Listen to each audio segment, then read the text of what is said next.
So, tell me something terrible.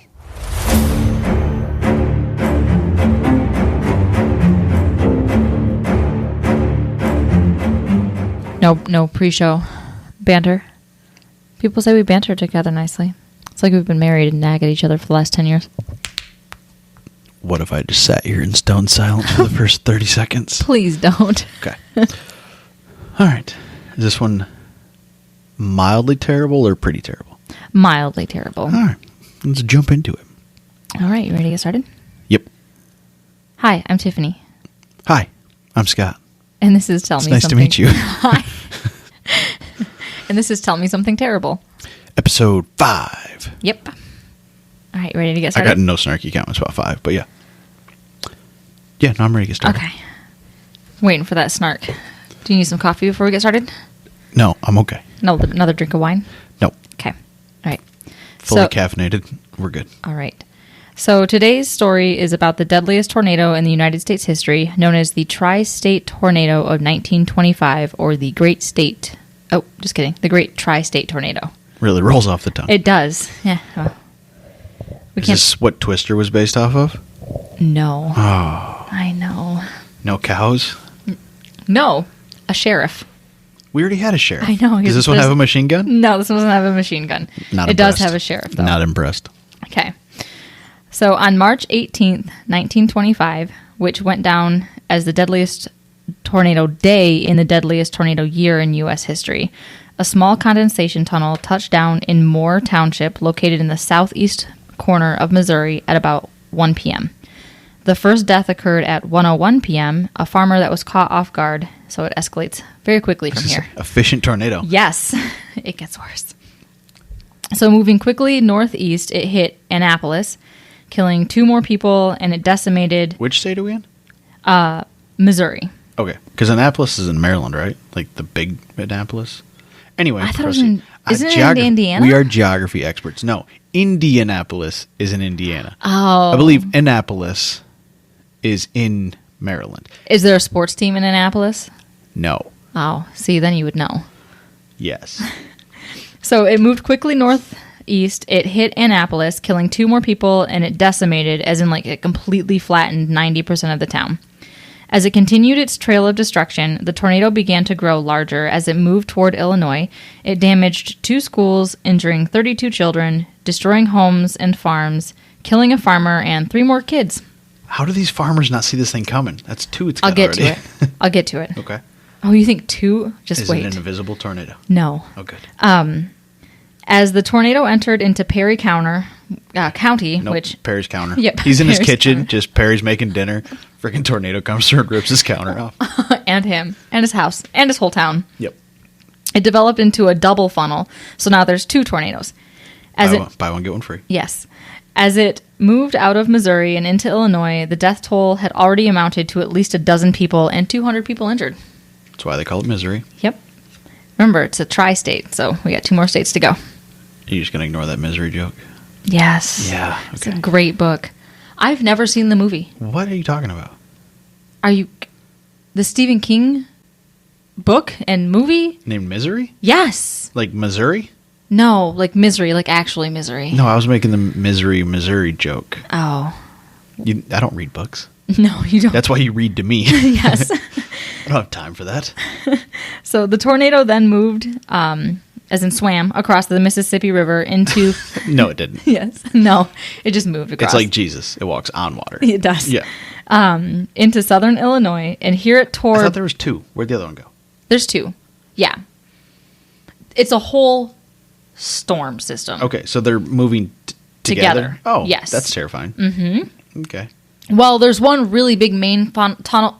There's a whole thing, because this happened in 1925. There's no photos or anything of it, so they've tried to replicate it in computer systems and all different sorts of stuff. So as of right now, we are aware of that it's splitting into 2 at some point, and then there's just one massive.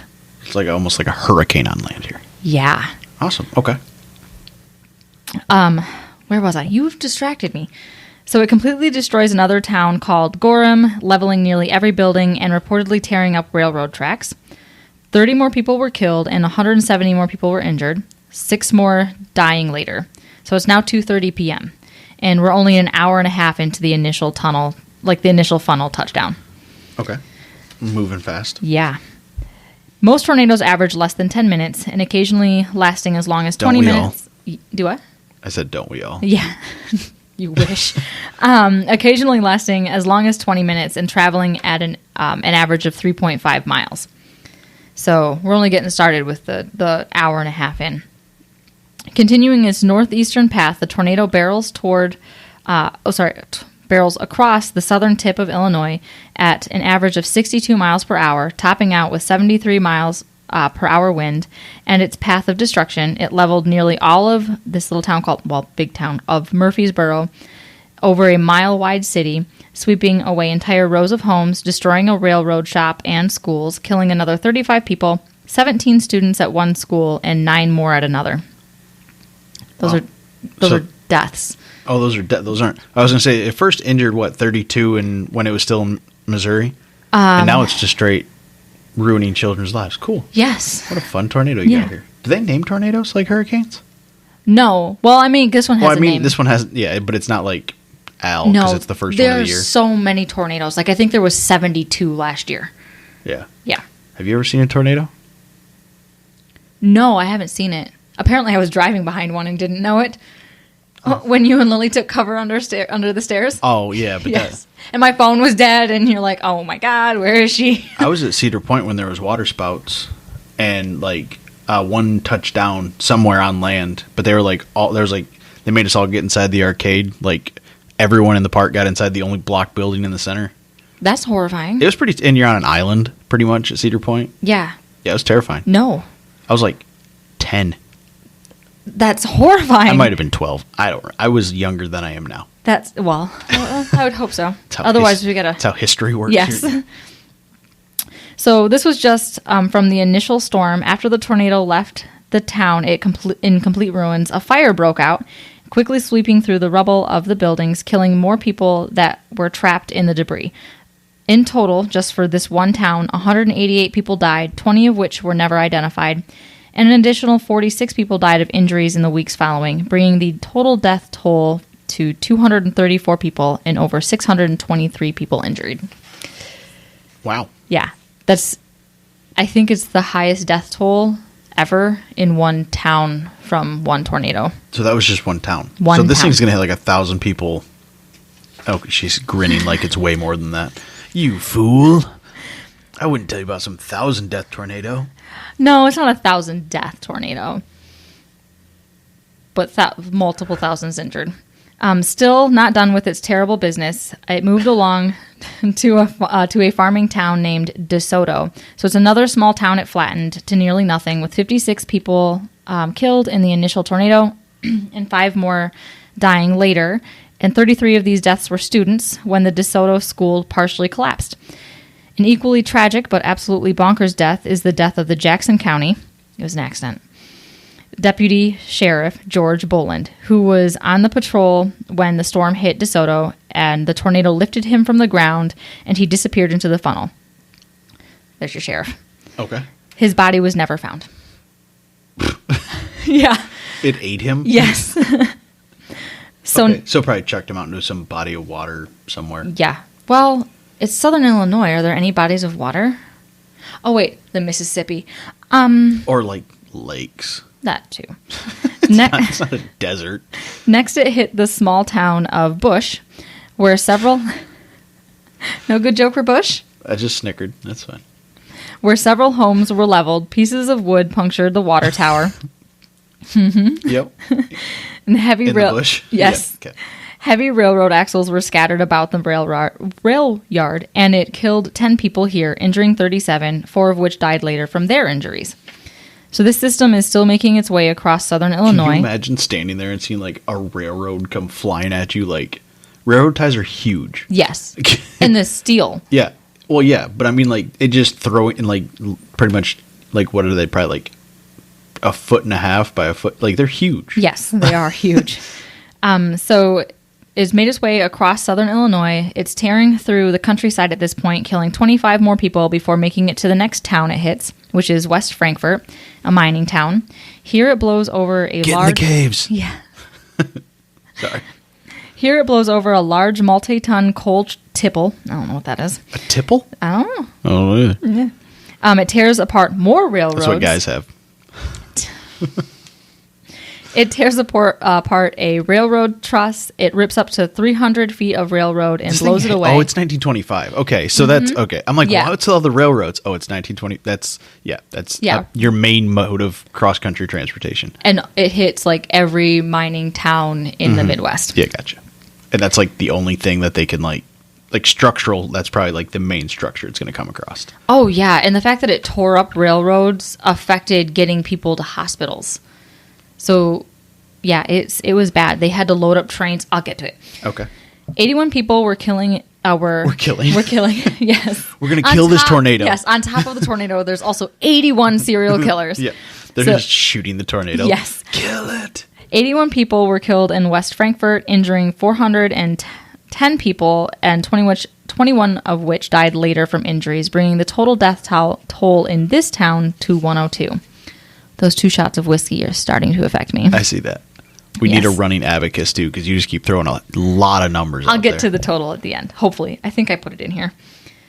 It then decimates a few more mining villages just for funsies, killing another 26 people. A single family of Isaac Carnes lost 11 family members, including his wife, a daughter and her husband, a daughter-in-law, and 7 grandchildren from ages 0 to 7 years old. So it leveled another small town named Parrish with a death toll of 33, injuring another 60. It's an ironically named town. Yes, and this town, the damage was so bad that everyone just left, and the town was never rebuilt. Oh, it just became a ghost town? Yeah. Oh, that's... Oh, there were no buildings left. There was literally nothing. Okay. It just became vacant land. Yes.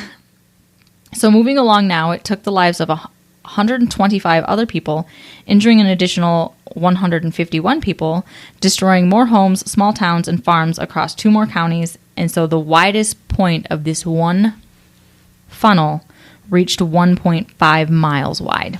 That's nuts. Yeah. And there's no, like, what are you going to, you are going to get on a horse and run away from it? Like, you might have a car. Doubtful. It's not going to go fast enough. Yeah. It was moving almost 80 miles an hour. Yeah. And I'm sure they're like, it's on the radio probably. They're like, it's moving this direction, but you can't tell. Like, there's no way to know it's coming. You're just going to get blindsided by a death funnel. Yes. So finally, the tornado has found itself in Indiana. It crosses another river, the Wabash River. The Wabash River? Doesn't matter. Wabash. It hit a town called... That's my Illinois accent. I don't know. That was bad. Thank you. Do you have a deep South accent too? No. Oh. So it hit a town called Griffin, damaging every building in the town. 41 people were killed, another 202 injured, with 5 dying later. Destroyed some Griffin doors. Sorry. One Harry Potter joke an episode. So it wound up leaving Griffin and the surrounding area with a death toll of 46. Continuing its northeasterly jaunt, it killed an additional 9 people and tearing up more chunks of the earth as it went along its merry way. It then tore its way through a large factory town named Princeton, destroying the south side of town, taking with it the lives of 38 people, injuring another 152, and 6 more dying of their injuries later. Is it still in Illinois at this point? Nope, it's in Indiana now. Okay. So it's moved from Missouri to Illinois. I was wondering what the third state, Yes, to Indiana. I'm so good at geography. I know what comes next to Illinois.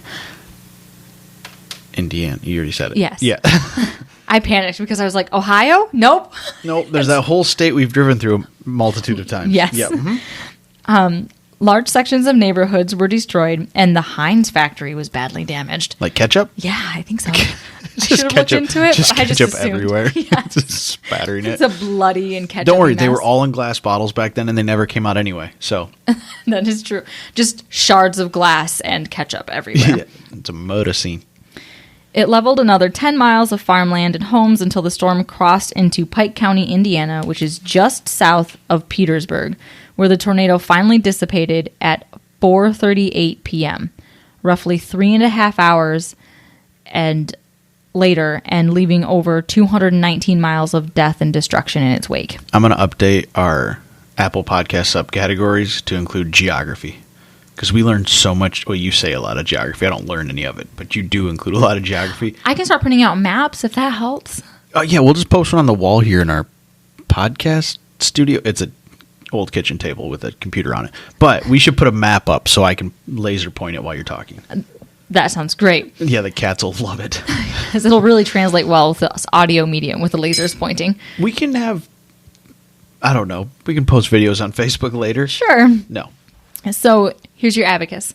In total, 695 people died, a third of which were children, and 2,000... You could have left that part out. 2,027 people were injured. Our whole podcast is about terrible stuff. Don't you want to know? True. Yeah, I guess that's really true. Horrible details? Yes. So 2,027 people were injured, with 15,000 homes destroyed and over $16.5 million in 1925's money in damage done. In today's money, that's $247.98 million. So in case you care, that's over 14,000% inflation. So that's like $250 million. Worth of damage. And that tornado's not going to pay for any of it. Bastard. So now let's go over some of the meteorological facts of the storm. Ooh, it's your favorite. So the storm itself was rated... I did used to have a thing for meteorology. You can ask Mrs. Mitchell. The storm itself, I don't think a random teacher would love to be called out on a podcast. I didn't put her first name. There's a lot of Mrs. Mitchells out there. Yeah, probably. What was the lady from Magic School Bus? Mrs. Frizzle. Frizzle. See? They had very similar hair. They looked a lot alike. Yes. Okay, I was going to say. Yeah, it wasn't because their name. They were associated in my brain for a different reason. She was real excited that I knew how to spell Hawaii in 5th grade.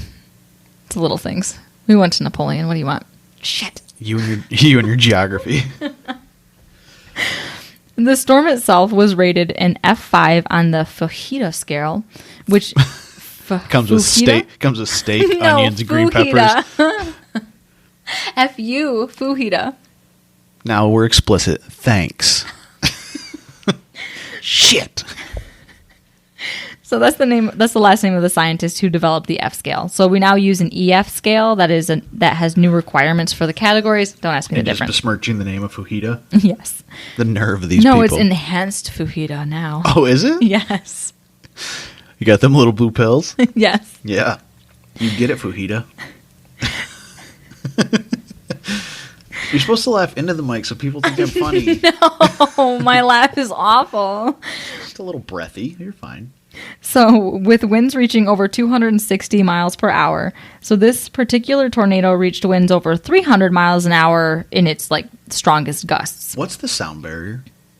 I like to ask you thousands. I like to ask you questions you haven't. I don't know. Researched. I'm assuming it's thousands. I know we have airplanes that. I'd Google it, but our keyboard's really loud. And our computer's really old. Yep. Guys, Yes. We need some help here. We got to update some equipment. So 7 years from now. Yes. It would have the answer. Along with the funnels, wind downbursts also accompanied the storm. In some places, it widened the path of damage from the tornado to 3 miles wide. Since there were no pictures or footage of the storm, we have to rely on eyewitness accounts to describe the funnels, which were described as an amorphous rolling fog or boiling clouds on the ground, which is why people didn't realize it was a tornado, because it was so big. Yes.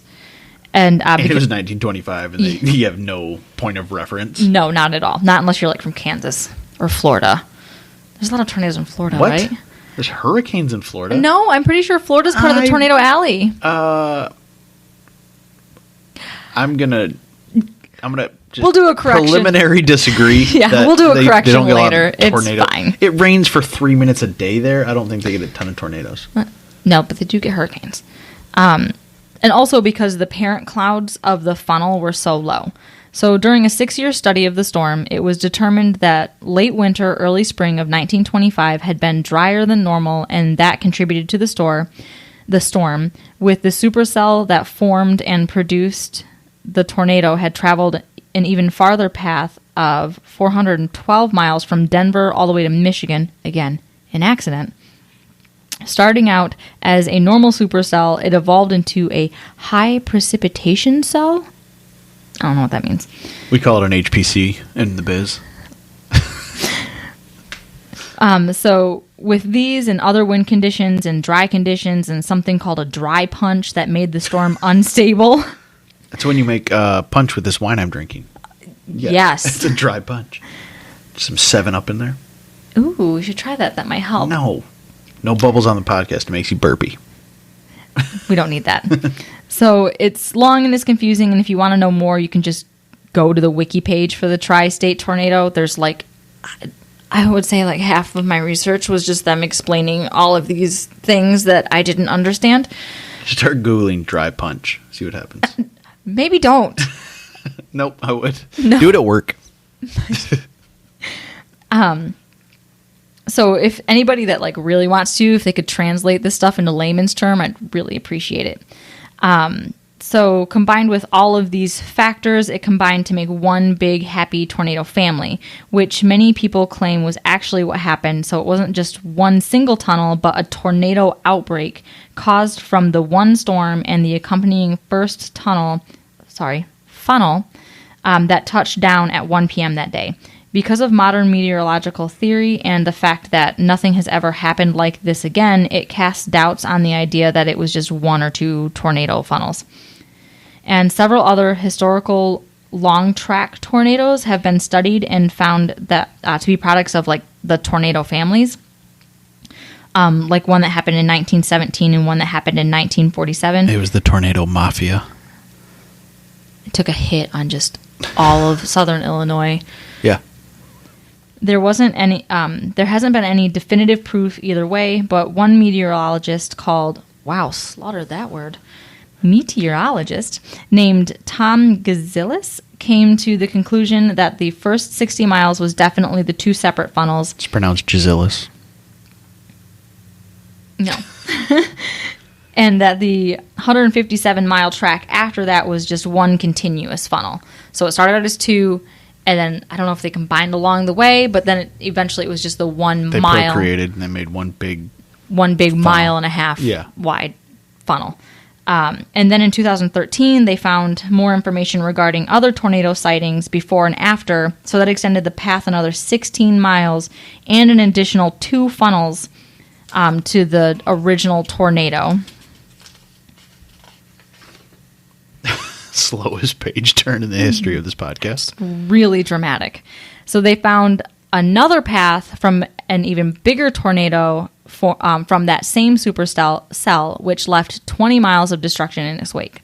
So if you add all of these little offspring funnels and the initial tornado, the complete path of the tornado outbreak wound up being 320 miles long and lasted 5.5 hours. Wow. Yeah. It's aggressive. It is.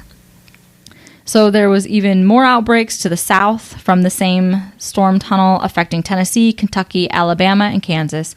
And these tornadoes killed... What about Florida? No Florida. Damn.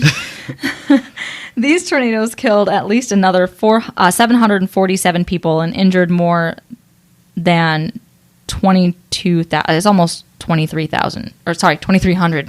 There's not 23,000 people in the South in the 20s. Dang commas. Yes. There was probably that many people. Oh, come on. In farms? I don't know. History. Equally as good as geography in my my knowledge bank here. So, yes, it killed at least another 747 people and injured more than 2,298 people. There you I added go. my comma. Numbers. In the aftermath, I studied art. What do you want? In the aftermath of the storm, the injured, dead, and dying had to be transported out of the towns by train loads packed beyond capacities, families getting split up and taken to hospitals up to 14 miles away, and in some of the more rural villages, thousands were left without food and shelter, fires broke out, making the damage worse, looting and theft of property of the dead, and 9 schools were damaged, and 4 villages and towns were so far gone that they were never rebuilt. So this tornado set a lot of records. Some of them are still standing today, like the longest track of a tornado and the most depressing, most children killed in a school in a tornado. Oh, why do they have to keep that as a record? You make it sound like it's like an accomplishment. I mean, it is Mother Nature, you gotta watch her. Yeah, but if anyone breaks it, it's going to be her. That is true. Yeah. I mean, The tri-state tornado of 1925, or whatever the title of this was, that's the current reigning champ. Yes, of most child murder. Is it murder? Deaths. Deaths. Yeah. I mean, I guess it depends on who. I don't think there was intent. No. Well, that's probably debatable. No, I don't think it is. I don't think the tornado came through with intent. So how do you feel? Fine. Did you have sources? Oh, yes. So the sources. I got a couple of articles about the top 10 deadliest U.S. tornadoes and fast facts from CNN. Fast facts. Get it? Fast facts. Tornadoes. CNN, they think they're witty. And then I also found some at weather.gov, Wikipedia, and Encyclopedia Britannica, which is fun like to a say. hard copy one? No, they're digital now. Lame. Didn't we have a set of those? No, but my grandma did. Oh, yeah? Yeah, we have an old Webster's dictionary from like the 70s. We do. We should start using that once a podcast.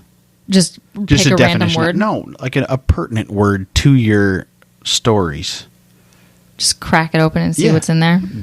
Bugs, moths. Probably. Half the pages are gone. It's just dust when we open it. But no, I feel okay. I like I said, I went through like fifth-ish grade, like a big like weather kick. Shout out Darren Rockhole. People around here will get that reference. No one else will. But no, I wanted to be a weatherman for a good like year of my life. And then I realized, there's like 8 weathermen like on TV. Granted, I know there's a bunch more, National Weather Service, all that, but who wants to do that? You want to be, a known weatherman. No, I totally wanted to be a marine biologist. I wanted to like jump in the ocean and be like, peace, guys, I'm leaving. Our dog is snoring. I heard.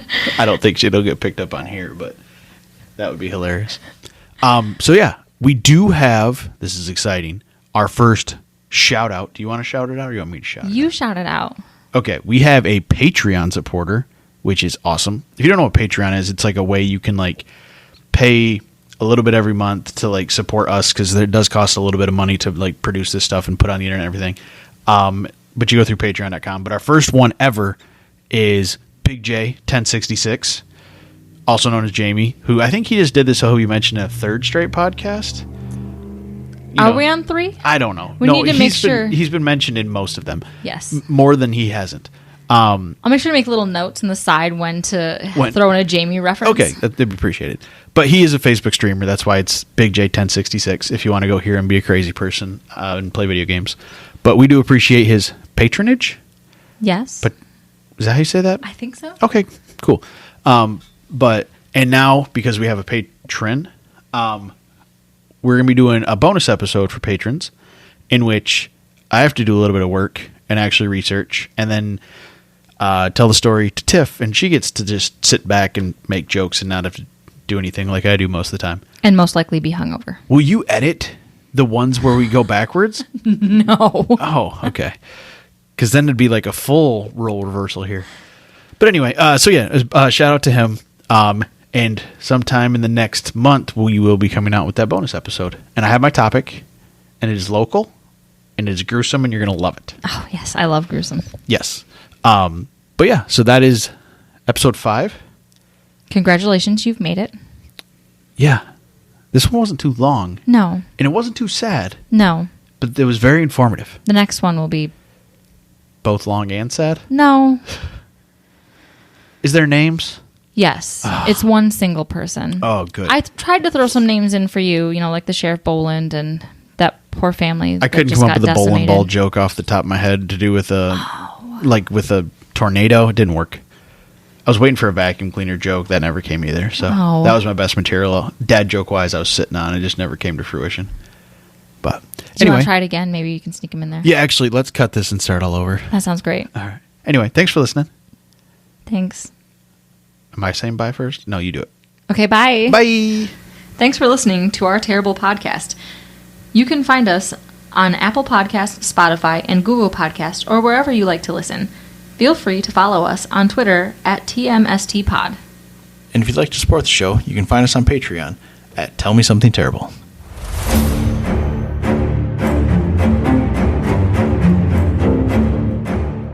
Oof, that was terrible.